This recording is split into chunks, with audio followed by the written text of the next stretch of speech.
जय हिंद, जय शिक्षक साथियों। मेरे चैनल में आप सभी का पुनः स्वागत है। जैसा कि आप सभी जानते हैं कि हमारे शिक्षा विभाग उत्तर प्रदेश में मिशन प्रेरणा के अंतर्गत कई कार्यक्रम चल रहे हैं। इसी कार्यक्रम के तहत आज दिनांक 8 नवंबर 2021 को एक मीटिंग हुई है यूट्यूब सेशन के माध्यम से, जो कि सभी प्रधानाध्यापक, शिक्षक संकुल शिक्षकों के लिए अनिवार्य थी। और कुछ लोगों ने प्रतिभाग भी किया होगा और कुछ लोगों ने नहीं कर पाया होगा। तो इस मीटिंग में जो जो भी बताया गया है, आज इस वीडियो में उसका सार लाई हूँ। यदि कोई भी पॉइंट आपका मिस हो गया है तो आप इस वीडियो के जरिए जान सकते हैं। यह मीटिंग अब जो शैक्षणिक तकनीक हमको नवंबर 2021 से मार्च 2022 तक अपनानी है, उससे संबंधित है। इसमें पूरा विस्तृत ब्यौरा दिया गया है।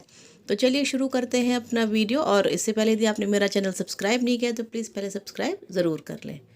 मिशन प्रेरणा शिक्षक संकुल 8 नवंबर 2021 सोमवार को आज की गोष्ठी के मुख्य बिंदु थे। सबसे पहला, शैक्षिक योजना नवंबर 2021 से मार्च 2022। दूसरा, NAS परीक्षा के संचालन के लिए दिशा निर्देश। NAS यानी कि नेशनल अचीवमेंट सर्वे, जो कि इस साल 12 नवंबर को प्रस्तावित है।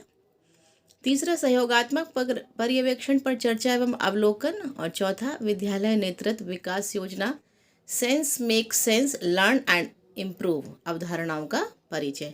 विद्यालय नेतृत्व विकास योजना वो SLDP से संबंधित है।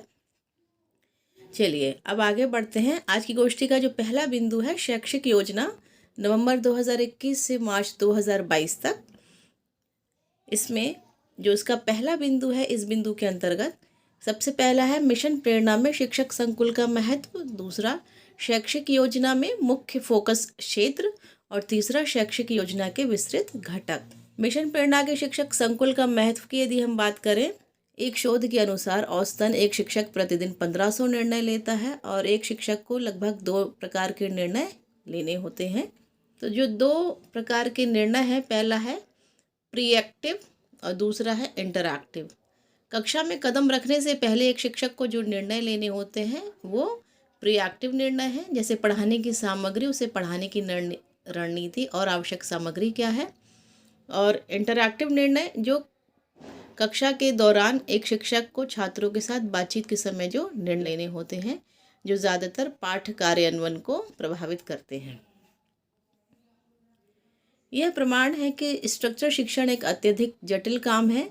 क्या यह काम एक सुदृढ़ सपोर्ट सिस्टम के बिना किया जा सकता है?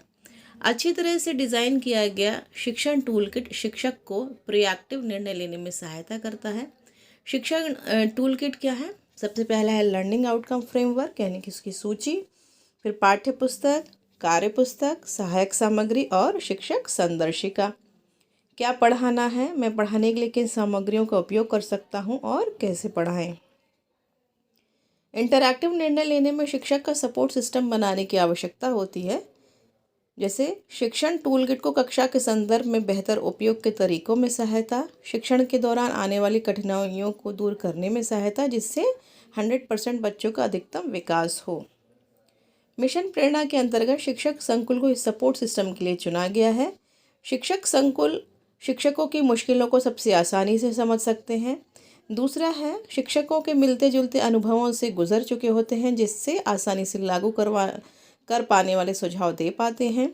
तीसरा, शिक्षकों को न केवल सुझाव परंतु आत्मीयता एवं विचारों को व्यक्त करने की जगह दे सकते हैं। और चौथा, हर बच्चे की प्रगति पर विचार करने पर एक दूसरे को बढ़ावा दे सकते हैं। लर्निंग गोल्स को प्राप्त करने हेतु शिक्षक संकुल के दायित्व स्पष्ट किए गए हैं। घटक हैं जिसमें आदर्श विद्यालय का निर्माण। इसमें क्या दायित्व है? सभी शैक्षणिक गतिविधियों का प्रभावी क्रियान्वयन, जैसे समय सारणी, संदर्शिका, प्रिंट रिच मटेरियल, लर्निंग इत्यादि। और ऑपरेशन कायाकल्प के अंतर्गत सभी अवस्थापना सुविधाओं का संतृप्तिकरण। दूसरा घटक है सूचना एवं सर्वश्रेष्ठ गतिविधियों का आदान प्रदान।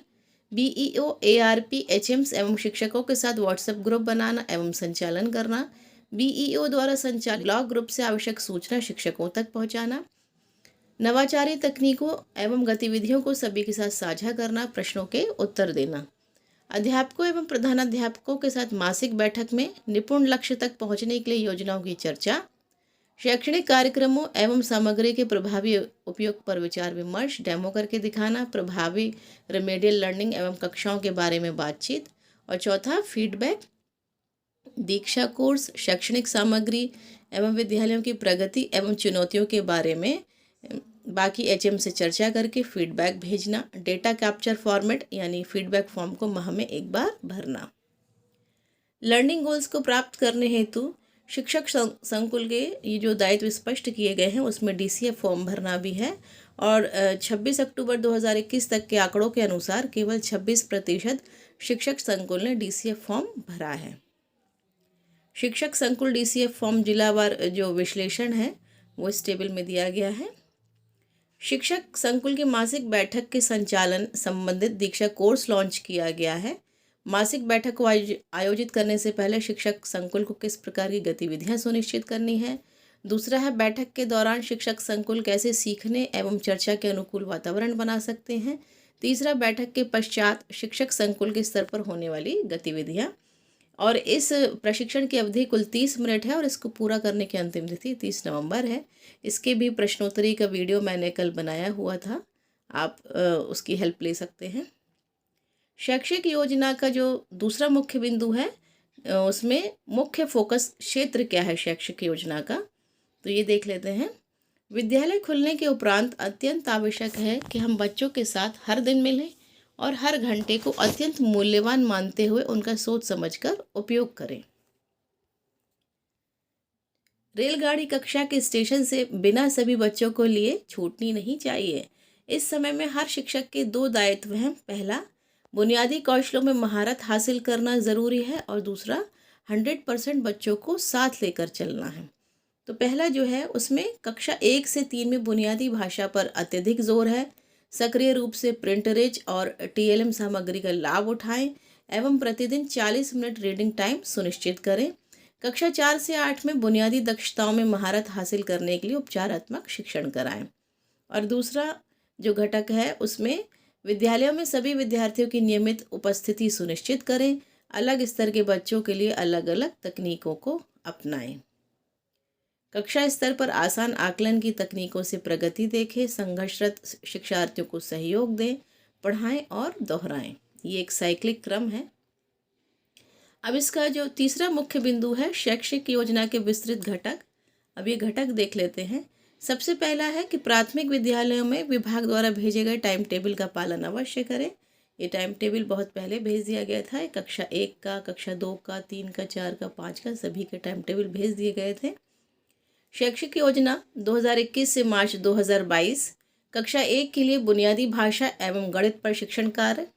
संलग्न 1 के आधार पर आधारशिला क्रियान्वयन संदर्शिका 1 का प्रयोग करना है। संदर्शिका में वर्णित दिशा निर्देशों के अनुसार आवश्यक पाठ्य पुस्तक और कार्यपुस्तिका का उपयोग करें। कक्षा में गतिविधियां कराने हेतु प्रिंट रिच मटेरियल तथा छात्रों की रीडिंग प्रैक्टिस के लिए सहज पुस्तिका 1 का उपयोग करें। अब कक्षा 2 व 3 के लिए देखें तो उपचारात्मक बुनियादी भाषा एवं गणित पर शिक्षण कार्य में कक्षा में भाषा एवं गणित के उपचारात्मक शिक्षण हेतु समृद्ध मॉड्यूल का उपयोग करें। समृद्ध में दिए गए बेसलाइन आकलन को शिक्षक अपनी समझ के लिए फॉर्मेटिव आकलन के रूप में कर सकते हैं। आकलन के आधार पर ग्रुपिंग की आवश्यकता नहीं है। नवंबर से दिसंबर तक सभी छात्रों को समृद्ध मॉड्यूल स्तर 1 से पढ़ाएं। यदि छात्र शिक्षण दक्षताओं में प्रगति दिखाते हैं तो जनवरी से शिक्षक समृद्ध मॉड्यूल स्तर 2 का उपयोग कर सकते हैं। कक्षा 2 एवं 3 के लिए उपचारात्मक बुनियादी भाषा एवं गणित पर शिक्षण कार्य में कक्षा में भाषा एवं गणित के उपचारात्मक शिक्षण हेतु समृद्ध मॉड्यूल का उपयोग। समृद्ध मॉड्यूल में वर्णित दिशा निर्देशों के अनुसार आवश्यक पाठ्य पुस्तिका और कार्यपुस्तिका का उपयोग और कक्षा में गतिविधियां करवाने हेतु प्रिंट रिच सामग्री तथा छात्रों की रीडिंग प्रैक्टिस के लिए सहज पुस्तिका 1, 2 एवं 3 का बच्चों के स्तर के अनुसार उपयोग करें। कक्षा 4 व 5 और 6 से 8 में भाषा एवं गणित में उपचारात्मक शिक्षण को प्राथमिकता दें। कक्षा में भाषा एवं गणित में उपचारात्मक शिक्षण को प्राथमिकता देनी है। शिक्षण कार्य हेतु विभाग द्वारा उपलब्ध कराई गई पाठ्य पुस्तक एवं कार्यपुस्तिकाओं का प्रयोग करें और अन्य विषयों पर भी ध्यान दें। 6 से 8 में प्रतिदिन कम से कम 1 घंटा भाषा एवं गणित के उपचारात्मक शिक्षण पर ध्यान दें। उपचारात्मक शिक्षण के लिए ध्यान आकर्षण मॉड्यूल का उपयोग करें। कक्षा में शिक्षण कार्य हेतु विभाग द्वारा उपलब्ध कराई गई पाठ्य पुस्तक और नवीन कार्य पुस्तिकाओं का प्रयोग करें और अन्य विषयों पर भी ध्यान दें। कुछ ध्यान रखने योग्य बिंदु हैं, उनमें सबसे पहला, ये सुनिश्चित करें कि ग्रेड 1 to 8 के लिए साझा किए गए दिशा निर्देश स्कूलों में प्रभावी ढंग से लागू किए जाएं। दूसरा, बच्चों का फॉर्मेटिव असेसमेंट कर उनका अधिगम स्तर ज्ञात किया जाए। तदुपरांत स्तर अनुसार रिमेडियल टीचिंग सुनिश्चित की जाए तथा शिक्षक द्वारा सतत एवं व्यापक मूल्यांकन के माध्यम से प्रत्येक बच्चे की सीखने की गति का निरंतर अवलोकन किया जाए और आवश्यकता अनुसार हैंड होल्डिंग किया जाए। तीसरा जो बिंदु है, जनपद ब्लॉक संकुल स्तर पर आयोजित समस्त बैठकों में बताई गई सामग्री के सहयोग से रिमेडियल टीचिंग पर विशेष रूप से चर्चा की जाए। ध्यान रखने योग्य अन्य जो बिंदु हैं उसमें खंड शिक्षा अधिकारी SRG ARP डाइट मेंटर द्वारा सुनिश्चित किया जाए कि प्रत्येक शिक्षक प्राथमिक उच्च प्राथमिक के पास आधारशिला, ध्यान आकर्षण एवं शिक्षण संग्रह हस्त पुस्तिका उपलब्ध हो।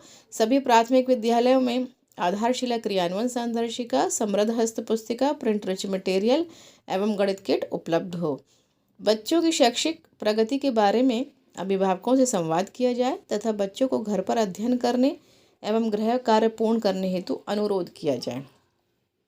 छठवां बिंदु है, प्रधानाध्यापक द्वारा विद्यालय में शासन राज्य परियोजना कार्यालय द्वारा प्रेषित महत्वपूर्ण निर्देशों की हार्ड कॉपी की उपलब्धता सुनिश्चित की जाए।